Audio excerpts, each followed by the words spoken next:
Alors, pour revenir à cette campagne électorale donc, qui prend fin ce soir à 0 heure, comment s'est passée cette campagne électorale pour vous, Monsieur Sellel? Il y a eu des hauts et des bas? Globalement, je peux vous affirmer en toute sérénité, parce que nous étions nombreux à faire Vous la étiez campagne. 7 à faire campagne. Exact. Est-ce que c'est pas beaucoup? Non, non, c'est pour montrer le consensus qui tourne autour de notre candidat, les principaux partis qui ont soutenu. Il y a une multitude d'autres petits partis qui étaient avec nous. Je les remercie, ils nous ont soutenus. Donc on a sillonné tout le territoire national, je dis bien tout le territoire national. C'était bien. C'était bien parce que c'était une leçon de démocratie. Il fallait aller vers les gens. Il y a eu des millions de personnes qui nous ont suivis. Personnellement, contrairement à ce qui a été colporté, à part Béjaïa, où il y a eu un problème, où j'ai voulu éviter l'incident, malgré une salle pleine. Le meeting de Béjaïa qui a été donc annulé. Qui a été évité plutôt qu'annulé, parce que la salle était pleine. Tout le reste, on n'a eu strictement aucun problème. On a eu beaucoup de gens et on a toujours été contraints d'utiliser les plus grandes salles qui existent au niveau du wilaya. Il y a eu des incidents à Ouargla notamment, M. Sellel. Il n'y a jamais eu d'incident à Ouargla, il n'y a jamais eu d'incident à quoi que ce soit. À Ouargla, c'était tout à fait normal. On a vu des chômeurs quand même à Ouargla. À Ouargla, c'était tout à fait normal. Oui. Les jeunes chômeurs, l'association, ont crié. Je les ai reçus en aparté. Et j'étais d'accord avec ce qu'ils avaient dit. D'ailleurs, j'en ai parlé dans mon discours. Ils ont tous dit haut et fort que nous remercions le gouvernement et son Premier ministre parce qu'il y a eu des instructions qui ont été données. Malheureusement, certaines entreprises continuent à ne pas mettre en œuvre ces instructions et je me suis engagé que j'y veillerai personnellement plus tard. Est-ce que ce n'est pas facile de dire, M. Sellel, c'est une question, que beaucoup de mesures n'ont pas été mises en place parce qu'il y a eu des entreprises? C'est le gouvernement qui est responsable. Parce que quand vous prenez des mesures, oui, il y a un temps de mise en œuvre. Ça date pas de longtemps. Et puis, quoi qu'on le dise, il y a eu des améliorations. Il y a eu près de 7000 postes d'emploi qui ont été ouverts. Bon, tout le monde préfère aller travailler dans les sociétés étrangères ou bien Sonatrach, alors qu'il y a des postes de travail ouverts ailleurs. Mais on fera le nécessaire pour que nos jeunes puissent avoir un accès plus rapide. Personne n'a dit que ça ne s'est pas fait. Il y a eu des problèmes au niveau des entreprises de sous-traitance, parce que là, j'avais pendu effectivement une instruction. J'ai dit que les entreprises de sous-traitance qui ne respectent pas le cahier de charge, c'est-à-dire qu'en sous-traitant, ils disent dans leur contrat avec l'entreprise avec laquelle ils sous-traitent, qu'ils leur amènent un cuisinier qui coûterait 7 millions, et le pauvre cuisinier n'a que 2 ou 3 millions. C'est une manière inacceptable. C'est ce genre de problème qui doit être réglé, mais ça demandera du temps, parce que des fois, il faut carrément aller à la justice. Vous avez parlé de temps, M. Sellel, et on a remarqué que durant vos meetings et vos réunions avec les Algériens pendant cette campagne, à plusieurs reprises, vous dites « il est temps que nous fassions, il est temps que nous réformions ». Pourquoi ne pas avoir fait ça pendant les 15 dernières années? Je n'ai pas dit qu'il est temps de... Vous avez dit « il est temps de réformer la justice, il est temps ». Oui, allez-y. J'ai dit que c'est un pays qui a évolué, qui a fait des réformes, mais qu'il est temps maintenant de terminer ces réformes et d'asseoir définitivement un corpus juridico-politique qui soit à la hauteur des attentes et des espérances des Algériens. C'est-à-dire qu'il est temps de faire évoluer le pays vers d'autres horizons, qu'il est temps de donner la gestion du pays à la génération de l'indépendance. C'est ce que je voulais dire. Je n'ai pas dit qu'on n'a pas fait. On a fait énormément. Que voulez-vous dire par il est temps? Le bilan lui-même, présenté par le président, c'est une fierté pour les Algériens. C'est une fierté pour tout le monde.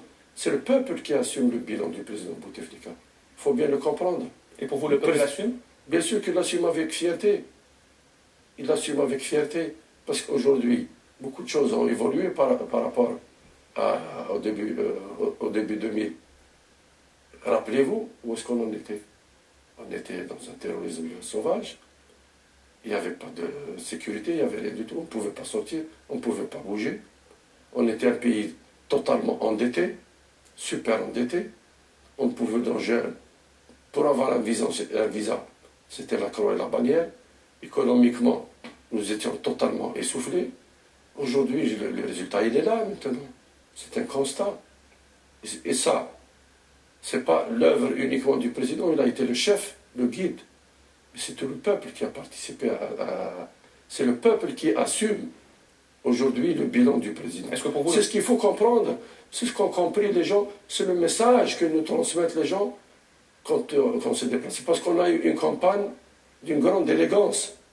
On a eu une campagne d'une grande élégance, on a essayé de toucher personne. Mais comment expliquez-vous, M. Sellal, aujourd'hui, qu'il y a eu beaucoup de meetings, notamment de M. Saadani, beaucoup de meetings perturbés, il y a eu beaucoup de quoi, notamment en France aussi, Ammar Benyoun et Ammar Roul ont été perturbés dans leur meeting. Mais là, il faut comprendre que maintenant, c'est un pays qui s'est ancré dans une démocratie. Il faut bien accepter, un discours opposé. Il faut bien accepter que quand vous rentrez dans une salle où c'est ouvert au public, parce que on ne sélectionne pas les gens, c'est ouvert au public, qu'il y ait quelques-uns qui ne soient pas d'accord, ils peuvent l'exprimer. L'essentiel dans cette affaire, c'est qu'on l'exprime avec élégance, avec courtoisie, loin de la méchanceté. Nous n'avons pas un discours de méchanceté. On refuse le discours de méchanceté. Nous savons que l'Algérien est bon. Nous savons l'Algérie est contre toute exclusion. Il faut éviter d'exclure. En parlant il faut éviter de faire chahuter un meeting.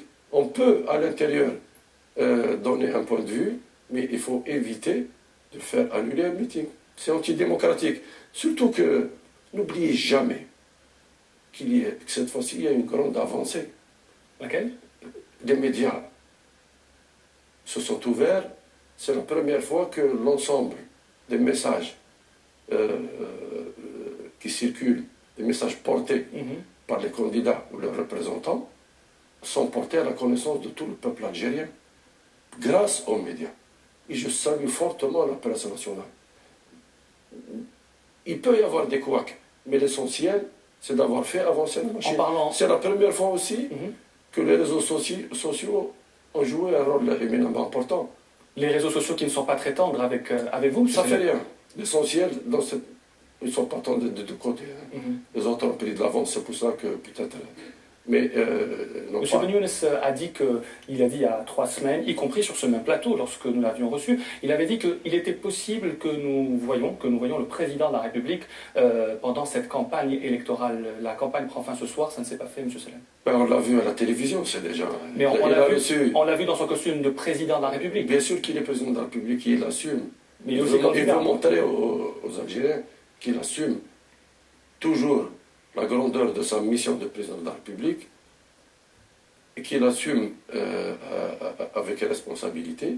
Bon, il n'a pas pu aller au meeting et nous sommes ses hommes jusqu'à preuve du contraire. Parce que généralement, un président de la République, lorsqu'il est candidat à une élection, c'est des conditions qui ont changé. Ce sont des conditions exceptionnelles, selon vous ? Ce sont des conditions qui ont changé. L'essentiel dans cette affaire, c'est que, et ça, il faut peser cela. Bien qu'il ne soit pas parmi nous dans nos meetings, les citoyens étaient là en force. Les citoyens étaient là en force. Hier à Annaba, le stade était archi plein.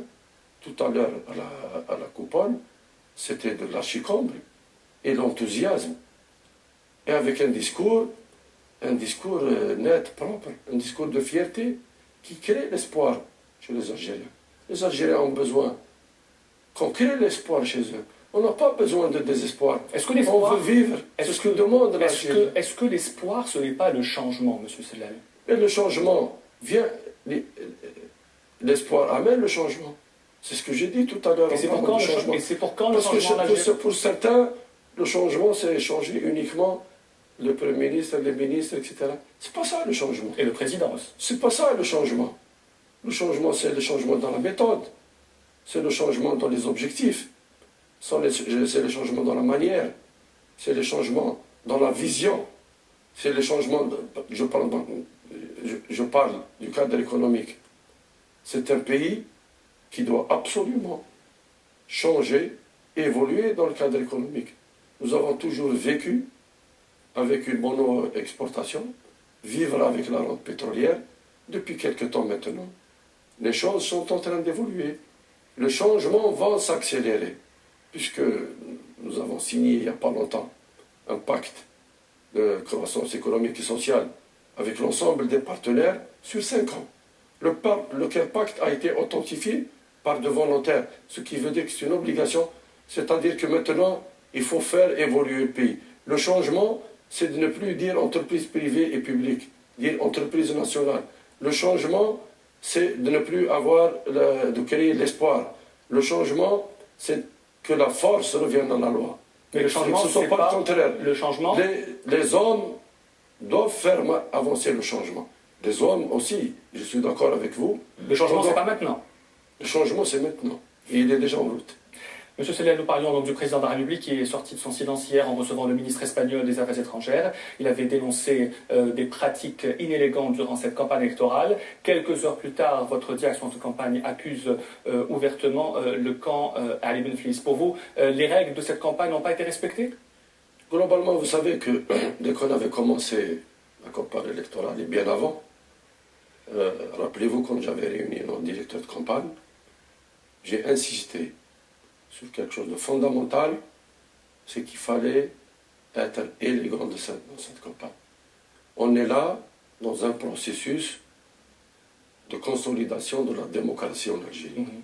On a besoin, et ça a été toujours les principes fondamentaux du président Bouteflika. Pas d'exclusion, pas d'attaque frontale, pas de menace, on ne doit pas toucher la sensibilité. On doit apprendre à vivre ensemble. Une campagne électorale, pour nous, on considère que c'est ça. C'est une élégance qu'il faut respecter. Chacun présente son programme, chacun critique le programme de l'autre, mais on ne touche pas à la personnalité des gens. On ne menace pas les cadres du pays, on ne menace pas les agents publics. On ne menace pas... Qui a menacé, monsieur Sellel? Vous le savez. On ne menace pas ceux qui sont chargés de conduire des opérations publiques. On ne porte pas atteinte d'une manière indirecte à la sérénité et à la sécurité du pays. On ne joue pas avec la sécurité du pays.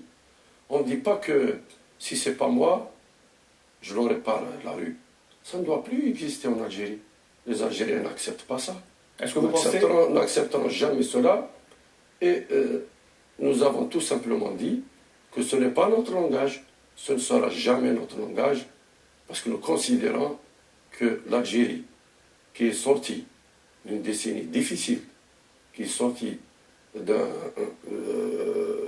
problèmes assez délicats, qui ont miné le pays, qui ont failli balancer le pays, on ne doit plus y revenir. Nous préférons développer une culture de paix et une culture d'espoir. Est-ce que vous pensez qu'il risque d'y avoir des problèmes de ce genre après l'annonce des résultats? Est-ce que vous pensez qu'il y a des candidats qui peuvent J'espère que non. J'espère que non. J'espère que non. C'est pour cela que nous tenons ce langage de sagesse, ce langage d'ouverture, ce langage de responsabilité. Nous sommes responsables, tous comme nous sommes, devant les Algériens. Nous sommes tous responsables. Nous sommes dans un contexte géopolitique très difficile. Ça, il faut absolument s'en... Et si ça... il faut s'en imprégner. L'Algérie n'est pas un îlot désertique. Elle est entourée. Elle est dans un champ géopolitique qui connaît des turbulences. Nous avons pu passer cela grâce à la sagesse, à la vision du président de la République. Les Algériens, vous-même, moi-même, tous, nous n'acceptons jamais d'aller à l'aventurisme ou à l'aventure. Pourquoi je dis cela? Parce que nous avons les capacités, c'est ce qu'il faudrait que tout le monde comprenne, nous avons les capacités d'aller mieux, de faire mieux pour notre pays. Et si ça se produisait, si le 18 avril, des candidats décidaient de rejeter? C'est un pays qui a des institutions. C'est un pays qui fonctionne normalement. On a une constitution depuis l'indépendance. On n'est pas sorti du néant. C'est un pays moderne, l'Algérie, sur le plan constitutionnel, etc. C'est vrai qu'il y a eu des changements, mais nous avons une constitution, nous avons des institutions où chaque institution a ses prérogatives, ses compétences, et où chaque institution joue son rôle. La preuve, on est là. président était tombé malade, il s'est absenté du pays. Le pays a fonctionné tout à fait normalement. Certains peut-être ne peuvent pas l'accepter, mais nous avons dépassé le stade du Moyen-Âge en Algérie. Nous sommes un pays qui a évolué et nous devons évoluer. Donc, il y a des lois et nous sommes, la loi est au-dessus de tout le monde. Nous sommes tous passibles de la loi et nous sommes tous passibles devant le peuple algérien qui est là pour s'imposer. Vous avez parlé de constitution, M. Sellel. Quelles sont, en cas de réélection, quelles sont les grandes lignes de cette réforme de la constitution qui sont prévues? Vous savez, dans son programme, dans le programme qu'il présente, il y a différents volets, deux principaux axes, si je puis dire. L'axe premier, c'est un peu le renouveau politique qu'il a déjà ébauché. Rappelez-vous, en 2011, à partir de CETIF, et il avait déjà commencé à annoncer les réformes, la réforme du code électoral, la réforme du code du wilaya, la réforme du mouvement associatif, les mass médias, l'ouverture du champ médiatique, etc. Donc un ensemble de réformes ont été lancées pour préparer un renouveau politique sur les fondements même de la gestion et les grandes lignes politique du pays. Et pour conforter cela, il s'est engagé dans son programme pour dire que la Constitution sera revue au cours de 2014. C'est-à-dire qu'il n'attendra pas. C'est un engagement précis. En 2014, on devra aller à des changements au niveau de notre Constitution pour approfondir. Il en a déjà donné quelques repères. On parle souvent du poste de vice-président. Alors, va-t-on vers ce poste? Ça c'est un détail, à la limite, un détail important quand même. Dont on n'a jamais officiellement parlé. Ça a été colporté, mais officiellement, on n'en a jamais, à aucun moment, parlé. Je peux vous le dire, puisque déjà, à l'époque, il avait commencé à engager la révision constitutionnelle, puisqu'il m'avait chargé de recevoir les partis. Je les ai tous reçus en ma qualité de Premier ministre pour leur demander leur avis. Plus que cela, il m'avait chargé d'installer une commission d'experts. Je l'ai installée et elle a fait le travail.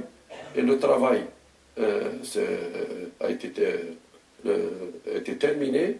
Malheureusement, le président a été contraint pour des raisons de santé de s'absenter.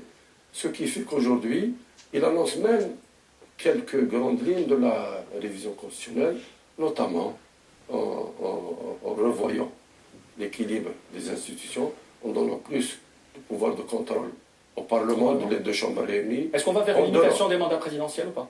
C'est une possibilité. C'est prévu? C'est prévu, c'est une possibilité. Mais il a dit aussi qu'il va ouvrir le dialogue avec l'ensemble des composantes politiques du pays. Donc il laissera encore le temps à l'ensemble des forces vives, des forces politiques du pays, de donner leurs avis.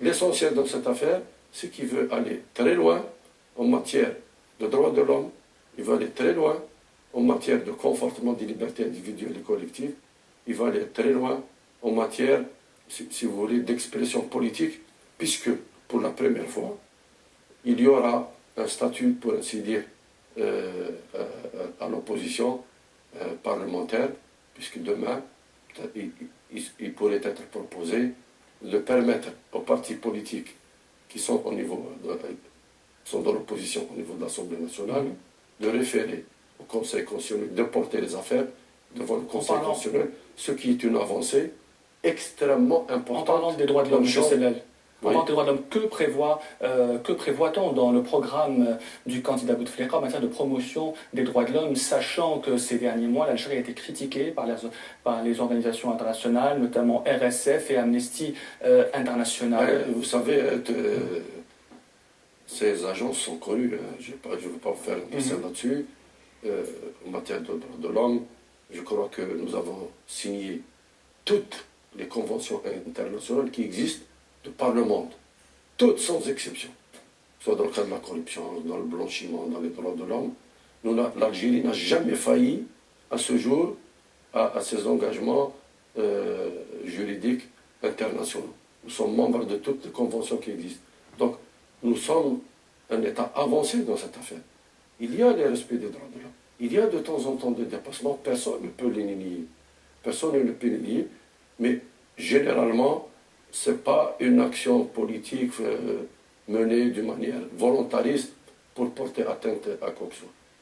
Si c'était le cas, on aurait toujours essayé de régler le problème par la force. À aucun moment, le président a toujours fait prévaloir la sagesse dans le règlement des conflits. Toujours, toujours, toujours, toujours. N'oubliez pas qu'il y a eu beaucoup d'avancées en matière tamazight. Elle est langue nationale. L'a-t-on bien fait avancer? Non, on ne l'a pas bien fait avancer. Faisons l'effort de redynamiser ce conseil, ce haut commissariat de la mazirité. Faisons un effort de mettre en place une académie et des institutions pour faire de tamazight une bonne langue au sens exportation du terme, au sens utilisation du terme. On a besoin de faire rayonner tamazight. On doit lui donner toute sa richesse, on doit la faire exploser pour qu'elle puisse rayonner en Algérie et la faire exporter. Parce que sinon, ça fait partie de notre identité. Ça a été difficile. Maintenant, on y est, il faut avancer et laisser le temps au temps. Si c'est au temps de faire évoluer. Le candidat Ali Benflis prévoit en cas d'élection de rendre tamazight langue officielle. Est-ce que vous aussi, vous prévoyez de l'officialiser en cas de réélection du président? Est-ce que ça fait partie du programme? Pour le moment, elle n'est pas dans le programme. Mais ce qui est dit dans le programme, c'est qu'on fera évoluer tamazight. On fera évoluer tamazight. On ne fait pas de démagogie. On ne peut pas faire de démagogie avec une composante fondamentale des Algériens. Vos adversaires, en parlant de démagogie, M. Sellel, vos adversaires qualifient de démagogique cette promesse de réduire le service militaire, une promesse faite à une semaine de l'élection présidentielle. Ça c'est... Qu'est-ce que vous voulez que je vous dise? Pourquoi à une semaine de l'élection? Le président de la République est toujours là à présider les destinées du pays. Ça fait quelque temps déjà que cette affaire de service national était en discussion. Ça ne date pas d'aujourd'hui. La loi a été proposée la semaine passée de réduire le service national. C'est une bonne chose pour les jeunes, il faut la prendre de ce côté. Il n'y a pas de démagogie dans cette La question est pourquoi en pleine campagne électorale? Pourquoi pas? Pourquoi pas? Dans beaucoup de pays du monde. Ne pas l'avoir fait avant? Dans beaucoup de pays du monde, nos voisins, à quelques encablures des élections, ils peuvent prendre des mesures qui peuvent accélérer des processus. Les pays voisins sont-ils une référence, M. Sellel? Je ne parle pas des pays voisins de gauche à droite, je parle du Nord. D'autres voisins? Même les pays voisins, c'est des références. En matière de démocratie aussi? Pourquoi pas? Pour parler du bilan, pour revenir au bilan, M. Sellel, que vous avez qualifié d'assez positif concernant la fierté, est-ce que vous considérez aussi que le bilan économique du candidat Bouteflika est positif, sachant par exemple que, comme en 1999, l'Algérie reste toujours tributaire des hydrocarbures à plus de 95%? Est-ce qu'il n'y a pas eu un échec sur ce point, M. Sellel? Je vous l'ai dit tout à l'heure, depuis 1962, depuis l'indépendance, notre économie, effectivement, vit sur les moulins d'exportation. On a toujours parlé de hors hydrocarbures. Maintenant, je pense que les choses ont bien évolué. Les choses ont bien évolué. Regardez qu'est-ce que j'avais fait moi-même, sur l'instruction du président de la République, en réunissant la tripartite. Tout tournait autour de la relance économique du pays par la relance de la croissance, c'est-à-dire par le biais de l'entreprise qui est la seule source créatrice de richesse. Plus que cela, c'est les chiffres, ce n'est pas moi qui le dis. Les prêts à l'économie, c'est-à-dire que les prêts des banques au secteur privé et public, surtout privé, se sont accrus d'une manière extrêmement importante. Je les par 3. C'est-à-dire qu'il y a de plus en plus une confiance, il y a de plus en plus une relance de l'entreprise nationale. Il y a une relance du partenariat international public et privé. Les étrangers s'intéressent à notre pays, bien que certains nous critiquent, certains nationaux surtout, sur le 51-49, on commence à avoir maintenant une industrie de l'automobile, puisque quant à la Renault, on est en train de relancer les pôles sidérurgiques, parce que le Hadjar, on a repris 51%, et on va y investir pour moderniser. On est en train de lancer le projet de Ballara, maintenant avec la Qatari, où l'Algérie est toujours à 51%. Donc c'est des gros pôles d'industrie qu'on est en train de relancer. Il y a une reprise de la base industrielle, et sachez qu'en matière de croissance économique, c'est vrai que en matière d'hydrocarbures, la croissance reste très faible. Elle est faible, oui, parce que c'est les exportations de gaz et de pétrole qui ont diminué. L'Algérie, c'était prévu qu'on devait connaître des problèmes d'exportation l'année passée. Cette année, la reprise se fera l'année prochaine, puisqu'il y a eu entre-temps de nouvelles découvertes, donc il va y avoir de nouvelles exportations en hydrocarbures. Mais donc, ce qui a fait descendre la croissance, c'est les hydrocarbures. Quelque part, ce n'est pas mauvais. Est-ce que... Malgré cela, nos recettes n'ont pas diminué. Par contre, la croissance hors hydrocarbures a été de 7%. Et c'est ce qu'on prévoit pour les 5 prochaines années. Donc nous allons pousser au maximum nos capacités de création de richesses par la croissance, par l'entreprise, qui est la seule source de création d'emplois. Et nous allons nous allons le faire. L'informel, qui joue un rôle important, qui n'est pas facile de combattre, ça ne sert à rien de combattre, au contraire, il faut le gagner. Et nous sommes en train, dans le cadre du pacte, on a prévu de faire de l'économie informelle, de la faire participer au développement et à la croissance de la richesse, notamment en l'attirant sur l'investissement. C'est ça le plus important. L'essentiel maintenant, c'est d'avoir créé le déclic. Vous savez qu'il y a un grand économiste algérien, professeur Lamiri, qui a fait de très bonnes analyses. Monsieur Lamiri qui dit aussi que c'est la décennie de la dernière chance. Il dit que c'est la décennie de la dernière chance, parce qu'il parle de 3 hypothèses, j'en prends 2. Continuer comme nous sommes, investir toujours avec de bonnes rentrées. On devise dépenses publiques. Autre hypothèse que nous avons choisie, pour laquelle on s'est déjà engagé, c'est continuer à faire de la dépense publique et relancer obligatoirement l'entreprise, seule créatrice de richesse, mais comment peut-on seule créatrice d'emploi. C'est important. Là où pour nous ça ne se discute pas, c'est ne pas toucher les acquis sociaux des travailleurs et des Algériens. Voilà. Vous avez parlé des dépenses, monsieur. Comment peut-on construire une économie forte et diversifiée s'il y a trop de dépenses publiques, ce qui est le cas actuellement en Algérie? Et même M. Lamiri le dit aussi, il y a trop de dépenses publiques. Actuellement, la croissance est tirée par la dépense publique. C'est la réalité. C'est le bâtiment, c'est les infrastructures de base qui tirent la croissance vers le haut. Ce n'est pas le contraire. Ce n'est pas l'investissement privé.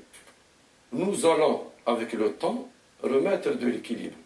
Faciliter l'accès au crédit, créer le climat de confiance, c'est ce qu'on appelle doing business, faciliter l'accès au foncier pour développer l'entreprise algérienne et surtout, compte tenu du fait que nous avons beaucoup investi dans le développement humain. C'est ça la réussite du programme Bouteflika. C'est le développement humain. Donc nous avons des capacités intellectuelles importantes qu'il nous faut maintenant obligatoirement, impérativement injecter dans le processus de création de richesse. Pourquoi j'ai parlé devant les jeunes de mise en place de nouveaux systèmes de start-up? Pour utiliser justement les universitaires qui terminent leurs études, pour utiliser leur intelligence, pour faire de la R&D, de la recherche et développement, ou bien de la création, notamment dans les services. Nous avons une chance qui s'ouvre à nous, c'est d'aller par exemple vers les nanotechnologies. C'est une chance qui s'ouvre vers l'Algérie. On va parler. C'est des sciences nouvelles. Nous avons cette chance, on doit la saisir. Nous avons une autre chance, c'est de pousser quelques champions, une dizaine, pour aller prendre des parts de marché à l'extérieur Et c'est ça la bonne économie. Monsieur Sellel, quand on parle d'économie et d'embellie économique, on parle aussi de corruption, qui est un phénomène qui ronge un peu l'économie algérienne. Les autorités algériennes disent. D'abord, avant de parler de corruption et des affaires de corruption qui ont un peu entaché. Et la corruption, vous savez que ce n'est pas un problème qui date d'aujourd'hui. Oui. La corruption date depuis des millénaires. Elle touche tous les pays du monde. C'est une manière de. Pardon, vous prenez le rapport de l'Union européenne, tous les pays connaissent ce phénomène. Nous le connaissons, nous le vivons. Il touche beaucoup de secteurs, il touche beaucoup d'activités. L'essentiel dans cette affaire, c'est que l'État est là pour le combattre. Nous avons, il a été mis en place tout un ensemble un dispositif juridique conforme à ce qui se passe dans le monde. Nous sommes membres du GAFI, nous avons signé toutes les conventions luttant contre le blanchiment, la corruption, etc. Il y a beaucoup d'affaires en justice actuellement. La corruption, c'est une culture. Pourquoi ne pas en avoir parlé on en a toujours parlé. Pendant vos meetings, il y avait on pas en a beaucoup toujours de place parlé. à la On corruption. en a toujours parlé. J'en ai parlé plusieurs fois. Est-ce que vous considérez, par exemple, que c'est un phénomène qui doit être combattu sans relâche. Mais c'est un phénomène dont il faut couper les bases aussi. De quelle manière? Quand je parle, par exemple, parmi les actions, quand je parle de lutter contre la bureaucratie, c'est une manière de combattre la corruption. Parce que la bureaucratie, c'est une manière de créer des difficultés aux citoyens pour entraîner des phénomènes de passe-droit, entraîner des phénomènes de corruption. Est-ce que selon vous... C'est un problème de moralisation de la vie publique. Est-ce que selon vous, ça fait partie des engagements qui ont été tenus et ça fait partie des engagements pour lesquels on maintiendra la pression dans le cadre du serment qu'a fait le président de son programme pour l'avenir. Ça, c'est une action qui ne s'arrêtera jamais parce que ça fait partie, quelque part, d'une culture qui touche l'être humain. Est-ce que selon vous, l'affaire Sonatrach 2, l'affaire de l'autoroute Est-Ouest, n'ont pas entaché l'action du gouvernement? L'État n'est pas resté... C'est ce qui me rend un peu malheureux des fois. Oui. Comme si on nous a ramené ces affaires d'ailleurs. C'est l'État, c'est la justice algérienne qui s'en est emparée. Pour Sonatrach 2, c'est la justice algérienne qui a commencé. C'est le Sonatrach qui s'en est emparé. C'est les institutions de l'État qui gèrent ces affaires. L'État n'est pas resté à les voir. Donc on fait face. L'essentiel dans cette affaire, c'est de ne pas rester les bras croisés. On ne va pas dire qu'on va régler tous les problèmes. Personne ne peut vous l'affirmer. Mais l'essentiel, c'est d'avoir des actions volontaristes, d'être déterminé et d'essayer de régler le maximum. Pour parler des certains mouvements de protestation qui ont lieu régulièrement à Alger, dans d'autres villes, vous disiez depuis longtemps que ce mouvement n'avait pas l'autorisation de manifester à Alger, leurs manifestations étaient dispersées. Hier à Annaba, il y a eu une manifestation qui a été dispersée, et là on n'est pas à Alger. Est-ce que ces gens-là n'ont pas le droit de manifester pacifiquement, M. Sellel? Qui interdit à quelqu'un de manifester pacifiquement? À Alger, c'est interdit. Sauf à Alger, pour des raisons connues, pour des raisons historiques connues, ça a été interdit. Et les gens peuvent s'exprimer librement dans les salles. Ça n'a jamais été interdit, bien au contraire. Ailleurs, c'est libre. Mais dans ce pays, il y a des lois et règlements. Ce n'est pas la jungle, l'Algérie. Vous demandez l'autorisation qui vous est accordée par l'autorité administrative. Quand vous avez l'autorisation, parce que la demande d'autorisation équivaut à responsabiliser ceux qui organisent la marche. Vous pouvez le faire. Quelle est la différence qui manifeste? On le voit sur Internet, on le voit.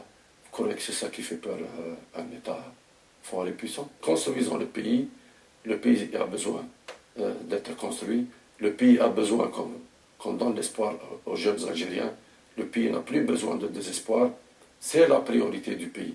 Maintenant, la course pour le pouvoir, ça c'est secondaire. L'essentiel, c'est d'avoir un agenda national, c'est de répondre aux Algériens. Moi, j'aime mon pays. Je ne dis pas que ces gens n'aiment pas leur pays. Mais il y a des priorités. Définissons nos priorités. Quelles sont selon vous les priorités? Les priorités, c'est de préparer le pays pour vous, les jeunes. Comment expliquez-vous, M. Sellel, que depuis 2004 et 2009, ça a toujours été la promesse, celle de donner le pouvoir aux jeunes? Comment expliquez-vous qu'en 2014, les jeunes... Pourquoi Je termine ma question. Comment expliquez-vous qu'en 2014, les jeunes ne soient toujours pas présents dans les cercles du pouvoir? Ils sont présents. Pourquoi c'est... Où sont les jeunes? Tous les responsables que vous voyez, tous les préfets que vous, tous les walis que vous voyez, est-ce que c'est des vieillards? Parmi les ministres, est-ce que c'est tous des vieillards? Il y a eu pas beaucoup de jeunes ministres, il faut le dire. Il y a eu des transferts qui se sont faits. Moi-même, j'étais au gouvernement. J'ai fait une instruction claire, nette et précise qui était appliquée à la lettre. 60 ans, il part à la retraite.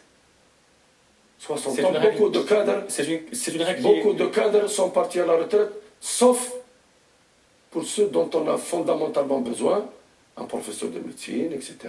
Il y a beaucoup de membres du gouvernement qui ont plus de 60 ans aussi. Ça, quand on est dans un poste politique, oui, ce n'est pas un problème d'âge. Vous prenez tous les pays du monde, ça ce n'est pas propre à l'Algérie. On peut mixer, L'essentiel dans la gestion d'un pays, c'est qu'il y ait ce mouvement de rajeunissement, c'est qu'il y ait ce mouvement de transfert des compétences. Tout ce que dit actuellement le président de la République dans son programme, justement, c'est de préparer et de faire en sorte de transférer la gestion du pays à la génération qui a étudié. Les Algériens maintenant, ce n'est plus les Algériens d'hier. La plupart ont fait des écoles, la plupart ont fait l'université, la plupart au niveau culturel. Nous avons des cadres de très haut niveau, nous avons des compétences de très haut niveau, nous avons une fierté parmi l'encadrement national, à nous de mettre tout cela en synergie et de le pousser. Dans cette affaire, l'essentiel, c'est d'avoir l'esprit jeune. Monsieur Sellel, et vous l'avez? Ben, heureusement. Monsieur Sellel,